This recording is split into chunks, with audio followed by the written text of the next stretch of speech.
Cuando hablamos nosotros del Salmo 93, estamos hablando de un salmo precioso escrito por el salmista David. David, aquel hombre de Dios, con quien Dios hizo pacto, el hombre que escribió la mayoría de los salmos que están en la Biblia, y él dijo claramente: tus testimonios son firmes y la santidad conviene a tu casa. La primera pregunta que viene a mi mente es: ¿quién estableció esa ley? ¿Quién estableció ese principio que necesita ser cumplido en la casa de Dios? ¿Quién lo estableció? Dice aquí en el versículo 1 de Salmo 93, Jehová reina. Cuando dice que Dios estableció su principio, sus leyes para que la iglesia del Señor las guarde, estamos hablando que quien la estableció o lo estableció fue Jehová nuestro Dios, el que reina por los siglos de los siglos y el que está vestido de magnificencia. La palabra del Señor dice más abajo en el versículo 1 que Él está ceñido de poder. Así que es Jehová nuestro Dios quien está reinando, quien está ceñido de poder, y aquel que es el creador que afirmó el mundo y el mundo no se moverá. La Biblia dice en el verso 2 también que su trono es firme desde entonces y eternamente, es decir, irremovible. Aquí en la tierra, los reyes, los tronos, los puestos pueden removerse, pero la Biblia dice que con mi Padre Celestial su trono es eterno e irremovible. Nadie lo puede mover. La Biblia también habla en el verso 3, alzaron los ríos, oh Jehová, los ríos alzaron su sonido, alzaron los ríos sus ondas. Jehová en las alturas es mucho más poderoso que el estruendo de las muchas aguas, más que las recias ondas del mar. Cuando oímos de maremotos, cuando oímos de huracanes, cuando oímos de terremotos, mis hermanos, la Biblia está diciendo: hay alguien allá bien alto, que es Jehová de los ejércitos, que está en las alturas y es mucho más poderoso que todo lo que pueda ocurrir aquí en la tierra. También la palabra de Dios en el verso 5 habla de santidad, porque este rey que reina, que tiene poder, que está en su trono eterno, cuyas cosas terrenales no pueden vencerlo porque Él es más poderoso, la Biblia dice también es santo, y por lo tanto es Él quien está demandando santidad en su casa. Cuando nosotros hablamos de la santidad en la casa, es posible que la mente de muchos estén pensando: pero es imposible vivir en santidad. No, no es imposible vivir en santidad. Dios no demandaría a sus hijos que viviéramos en santidad si es imposible vivir en santidad. Es algo ilógico, inaceptable, inadmisible que Dios, el Dios eterno, quien da la ley de que en su casa conviene la santidad, no nos dé el poder para poder vivir en ella. Dios no demandaría algo a nosotros que no pudiéramos cumplir, porque entonces sería un Dios injusto, y Dios no es injusto. Él nos ha dado todas las herramientas para que nosotros podamos vivir en santidad. Cuando nosotros hablamos entonces de este texto, tus testimonios, y otras versiones dicen tus leyes, tus mandamientos, son muy firmes. Cuando dice son muy firmes, quiere decir que esto no se puede modificar, esto no se puede cambiar o no se debe cambiar, porque esto lo demanda el Dios a quien nosotros servimos. Jesús para esto murió, para santificarnos a fin de presentarnos a nosotros como una iglesia gloriosa, sin manchas y sin arruga, para ser entregado a nuestro Padre Celestial. Y la Biblia dice que el Espíritu Santo, que ahora está en medio nuestro, nos ayuda a vivir la vida del Espíritu para ser más que victoriosos en este mundo. Cuando hablamos entonces que sus testimonios son firmes, estos no pueden ser modificados. Es una verdad, es una ley, es un mandato de nuestro Dios. Tal vez existan otros lugares donde las estrategias y los métodos para poder traer a mucha gente es el libertinaje. Es permitir que la gente haga lo que quiera. Es dejar que la gente por sí misma solo deseen estar para purgar sus pensamientos o sus culpas por los remordimientos, pero no un arrepentimiento y no una limpieza en el corazón de ellos. Cuando hablamos de que Dios la estableció, es algo que tiene que tomarse muy en serio.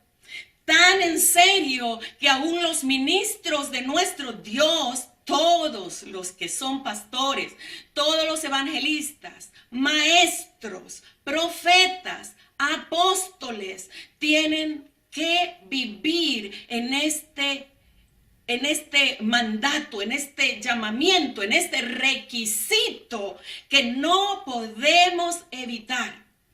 No podemos, mis hermanos, porque un día daremos cuenta delante de nuestro Dios.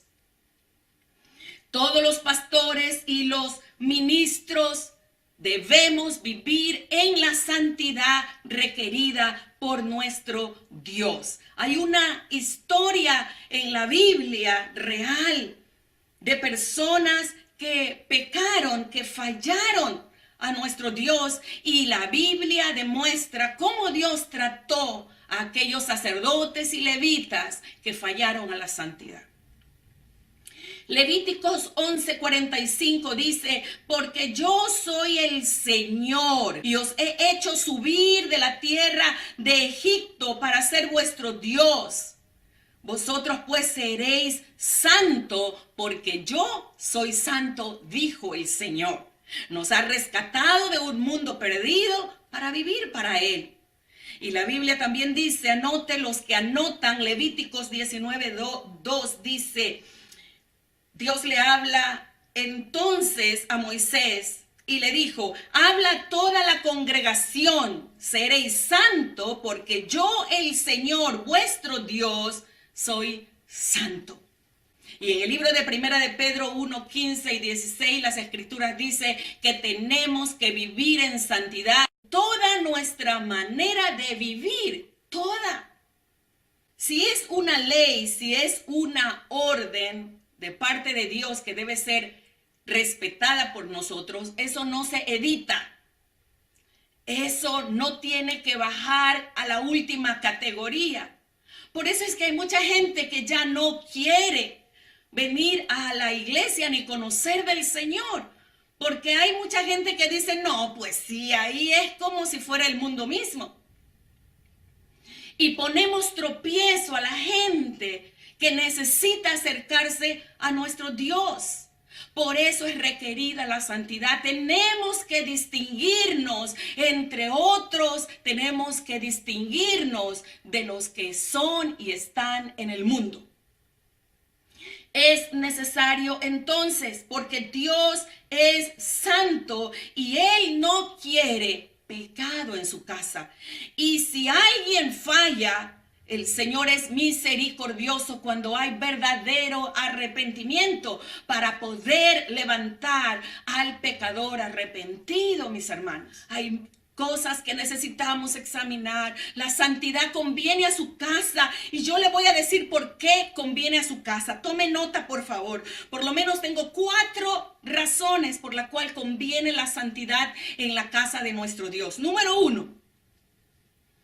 La Biblia dice en Hebreos 12:14, seguid la paz con todos y la santidad sin la cual nadie verá al Señor.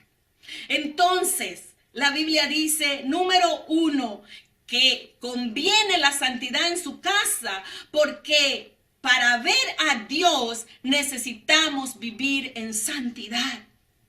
¿Usted y yo queremos ver a Dios? Yo sí. Yo me entregué desde los 16 años de edad y yo quiero mirar a Dios un día, cara a cara.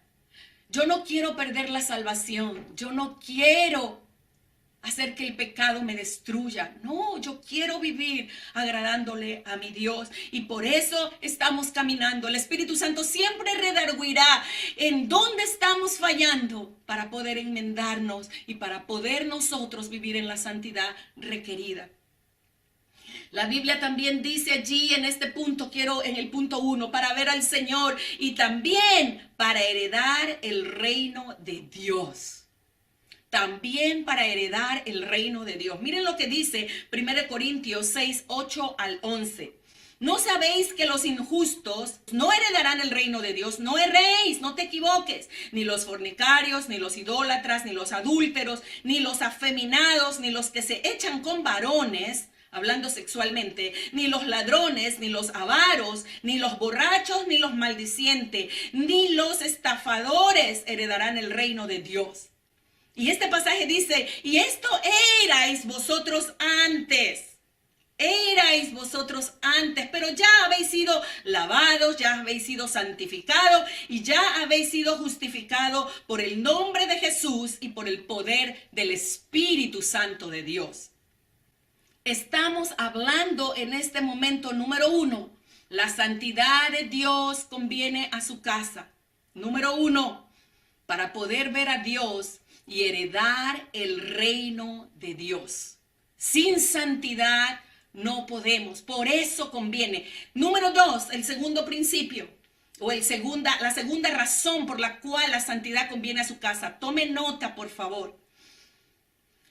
La Biblia dice en Isaías 35, 5 y 9. Entonces los ojos de los ciegos serán abiertos y los oídos de los sordos se abrirán. Entonces el cojo saltará como un ciervo, cantará la lengua del mudo, porque las aguas serán cavadas en el desierto y torrentes en la soledad. El lugar seco se convertirá en estanque y el sequedal en manaderos de agua. En la morada de chacales, en su guarida será lugar de cañas y juncos, y habrá allí calzada y camino, y será llamado camino de santidad, y no será inmundo por él, sino que él mismo estará con ellos. El que anduviere en este camino, por torpe que fuere, no se extraviará. ¿Qué quiere decir esta palabra de Isaías capítulo 35?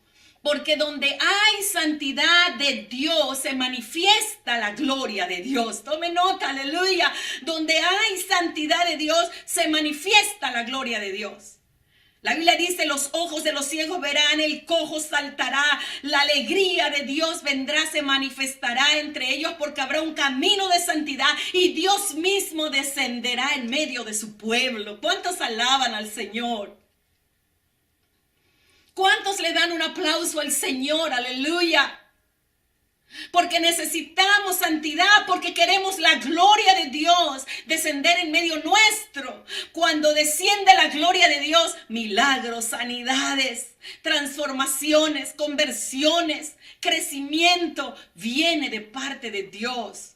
Porque Él mismo se manifestará. Número 3, ¿por qué conviene la santidad a su casa? Porque a mayor santidad, a mayor consagración, mayor será tu nivel de conquista. ¿Sí? Cuanta más santidad haya, cuanta más conquista te dará el Señor. La Biblia dice que la riqueza de los impíos pasan a las manos de los justos. Pero pasan porque el Señor está mirando esa vida rendida a Él, viviendo en una mayor consagración de santidad para conquistar en este mundo. Dios dice entonces que es necesaria la santidad de Él para que podamos llegar a más y más conquista. Con Josué el Señor decía, santifica al pueblo, porque mañana irán y conquistarán allá. Y cuando alguien no se santificaba, perdían la batalla, perdían la guerra. Era necesario para la conquista estar santificados delante de Dios, mis hermanos. Vamos a conquistar lo que Dios nos ha dado viviendo en la santidad con el mandamiento y el requisito de Dios en nuestras vidas. Cuarto, por favor. ¿Por qué conviene la santidad en su casa? Atiéndame. Es necesaria la santidad en la casa de Dios para influir en ese liderazgo, ese modelo de vida consagrada a Dios sobre otras personas. Hay carencia de ministros consagrados. Mis hermanos, lo que se vive acá en Estados Unidos no es algo aislado. Eso es en todo lugar. Hay mucha gente que ministra, pero que no le está agradando a Dios. Por eso la Biblia dice, un día dirán al Señor, Señor, Señor, en tu nombre hice milagros, hice sanidades, se convirtieron personas, viajé de un lugar a otro. Y el Señor le dijo, no te conozco. Les dirá, no te conozco. ¿Cómo, Señor? En tu nombre hice todo esto. Sí, pero hay mucha gente que está haciendo muchas cosas aparentemente en el nombre de Dios. Por eso se necesita discernimiento. Necesitamos discernimiento porque el discernimiento de espíritus, que es un don de Dios, permite que podamos tener conocimiento de un plan del diablo operando en alguien para poder derribar ese plan para que no destruya la obra de Dios. Se necesita discernimiento de espíritus para poder desbaratar el plan del enemigo. Muchos parecen, pero no muchos son. Por eso es que la Biblia dice que en estos tiempos más peligrosos su pueblo tiene que estar buscando la palabra de Dios, consagrándose con la palabra del Señor, mis hermanos. ¿Por qué? Porque muchos serán engañados. Muchos serán engañados. Aún los escogidos, dice la Biblia, serán engañados. Si el pueblo del Señor no se apercibe en esto, usted se fascina por lo que ve o por lo que oye y se deja llevar, pero finalmente será para perdición, dice la Biblia. Por eso es que la conexión de cada creyente, de cada ministro de Dios, tiene que ser directamente con nuestro Dios, para que nadie nos mueva en lo que hemos creído y para que podamos obedecer a Dios, mis hermanos, en esta medida que es demandada, en este requisito de santidad en nuestra vida. Necesitamos entonces levantar otra generación, una nueva generación con ese legado de santidad, con ese legado, mis hermanos, de vivir en pureza delante del Señor. Necesitamos que los hombres puedan testificar por el Espíritu Santo que nosotros podemos ser modelos para otros y levantar nuevas generaciones. Son escasos los verdaderos siervos de Dios que viven en santidad. Primera de Corintios 11:1, sed imitadores de mí como yo de Cristo, dijo el apóstol Pablo, aleluya. Decía, imítenme, miren cómo vivo. No estamos diciendo perfección, obviamente, pero el que se equivoca y que es humilde, y el hombre santo de Dios sabe reconocer cada uno de sus errores. La mujer de Dios sabe reconocer sus errores a fin de que Dios sea santificado y glorificado en medio de su pueblo. Entonces honramos al Dios eterno. La Biblia dice en 2 Timoteo 2:2, lo que has oído de mí en presencia de muchos testigos, eso encarga a hombres fieles que sean idóneos para enseñar también a otro lo que oyó y lo que vio del apóstol Pablo. Porque dijo, mírenme, imítenme. Entonces encargamos a otro y así levantaremos este legado de nuevas generaciones viviendo en santidad. Mire, a veces en la vida uno dice, wow, el éxito está solamente en tener multitudes de multitudes. No, mis hermanos. No, mis hermanos, el éxito está en vivir la vida correcta de Dios. Que si con eso viene lo demás que es añadidura, gloria a Dios. Pero mis hermanos, que nuestra vida esté delante de Él para que nosotros seamos aceptos por Él. Esas 4 razones tengo para que nosotros sepamos por qué conviene la santidad en su casa. La pregunta es, ¿cómo? Y con esto termino. ¿Cómo puedo vivir la vida de santidad? La palabra del Señor dice en el libro de Hebreos 10:10 que por la obra de la muerte de Cristo en la cruz del Calvario, nosotros fuimos santificados mediante la ofrenda del sacrificio hecho por Jesús. Él nos santificó limpiándonos del mundo, del pecado, redimiéndonos de las manos de Satanás para pasarnos a las manos de Dios. Y nos ha santificado. Pero en esta vida necesitamos vivir el día a día, como digo. ¿Cómo vamos a vivir ese día a día? Número 1, mis hermanos. Leyendo la palabra de Dios. La Biblia dice claramente que la palabra de Dios es agua que limpia. El creyente que no está leyendo la Biblia no está siendo lavado. Y usted no se baña cada 3, 4 días o cada domingo nada más. ¿Verdad que no? Nos bañamos todos los días. Pero si preguntamos cuántos leemos las escrituras todos los días, no, solo la traemos el domingo para leerla. Y hay quienes ni siquiera la traen. Entonces uno dice, ¿cómo podemos ser limpios de la palabra? Trayéndola, estudiando, escribiendo, tomando nota. Porque esta mente es infiel. Tome nota, escriba, aprenda. Eso es vivir. Querer vivir en el temor, en la santidad de nuestro Dios. Hay otra razón más. Y es otra razón más por la cual podemos vivir nosotros en santidad. Alguien que nos ayuda constantemente en esta vida es el Espíritu Santo. Es el Espíritu Santo. Mis hermanos, yo les invito a ustedes a buscar ser llenos del Espíritu Santo. El que no busca al Espíritu Santo, no lee la palabra de Dios, vive en la carne. Y la Biblia dice que la carne es contra Dios. La carne es enemistad delante de Dios. Pero aquellos que viven en el Espíritu no hay condenación ninguna. Dice, porque viven conforme al Espíritu, nada les condena, ni Dios les condena. Los que son de la carne van a pensar en las cosas de la carne, dice Romanos 8. Pero los que son del Espíritu pensarán en las cosas del Espíritu. Los que viven para Dios no viven en la carne. Los que quieren agradarle viven en el Espíritu Santo. Busque la presencia de Él. Ya Cristo no está en la tierra. Quien está en la tierra es el Espíritu Santo. Él es el que trabaja en toda la iglesia universal. Pues arrodíllate y dile, Espíritu Santo, quiero conocerte. Espíritu Santo, lléname. Espíritu Santo, redargúyeme. Y usted puede vivir la vida santa a través de la vida del Espíritu Santo. ¿Hace cuánto tiempo que no ora pidiendo la ayuda del Espíritu Santo?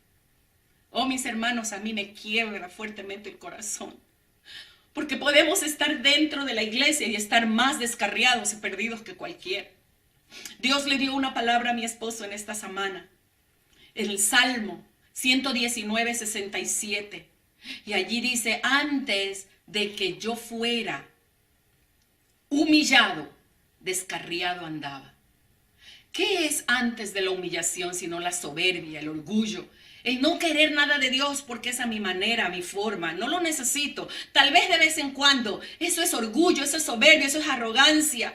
El hombre y la mujer que viven en el Espíritu y es humilde, depende siempre de Dios. Lo necesito. Lo necesito día a día, lo necesito a diario. Lo necesito. Eso es vivir en el Espíritu, mis hermanos. Y ese Salmo 119, 67 dice, antes de ser humillado, descarriado andaba. ¿Cómo estaba descarriado el salmista David en su casa? Por el orgullo, la soberbia, por su pecado, por el cual fue arrastrado. Y Dios lo humilló. Y entonces, después dijo, aprendí la palabra. Y en el verso 71 de ese salmo dice, porque era bueno Dios al humillarlo para que aprendiera de la palabra de Dios. Mis hermanos, busquemos la palabra de Dios, la oración todos los días. Vengamos al Espíritu Santo, pidámosle ser llenos de Él. Dile que Él te redarguya, porque hay cosas que a la final, mis hermanos, nadie sabe, pero Él sí sabe y Él te va a hablar. Hay cosas que nosotros como mentores podemos mirar sobre otros. Déjese guiar también, mis hermanos, por aquellos que te aman y te corrigen, porque el que te ama te corrige. Si hay mentores sobre ti, si hay pastores, obreros, líderes sobre ti, si hay, mis hermanos, un manto apostólico sobre ustedes, déjense corregir por el Señor, porque así también Dios habla. Porque ahí viene el trato de Dios para las cosas que uno ve, porque el orgullo y la arrogancia quita la verdadera visión y no acepta lo verdadero. Pero cuando uno es humilde, uno puede dejar que otros les mentoreen, que otros les ayuden, los orienten. Si es de reprender, los reprendan y con humildad poder recibir. Es la manera como podemos vivir en santidad. La palabra que lava, la oración constante en la presencia del Espíritu Santo y aceptar de quienes están sobre nosotros y nos lideran la llamada de atención o la reprensión. Entonces podemos vivir en santidad.